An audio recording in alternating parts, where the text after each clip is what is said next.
పూర్వం అరుణాసురుడు అనే రాక్షసుడు అగ్నిలో నిలబడి బ్రహ్మదేవుడి కోసం తపస్సు చేస్తాడు. అప్పుడు బ్రహ్మదేవుడు ప్రత్యక్షమవుతాడు. అరుణాసురుడు నాకు ఈ వరం ప్రసాదించండి అని 2 కాళ్ళు మరియు 4 కాళ్ళు ఉన్న ఏ జీవి నుండి నాకు మరణం ఉండకూడదు, అలాగే ఏ ఆయుధాలు కూడా నన్ను సంహరించకూడదు. అప్పుడు బ్రహ్మదేవుడు ఆ వరాన్ని ప్రసాదించాడు.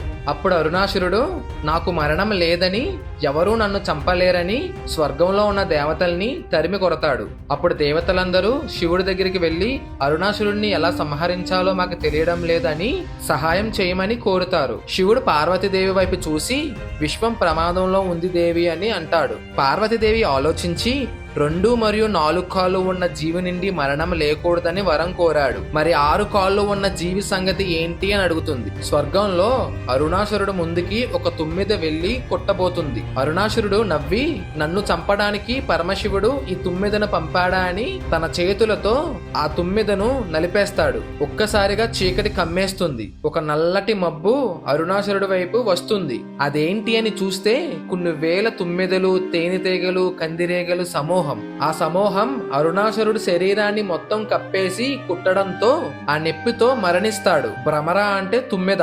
అలా పార్వతీదేవి వాటి రూపంలోకి మారి అరుణాసురుణ్ణి సంహరించి భ్రమరాంబిక అయింది.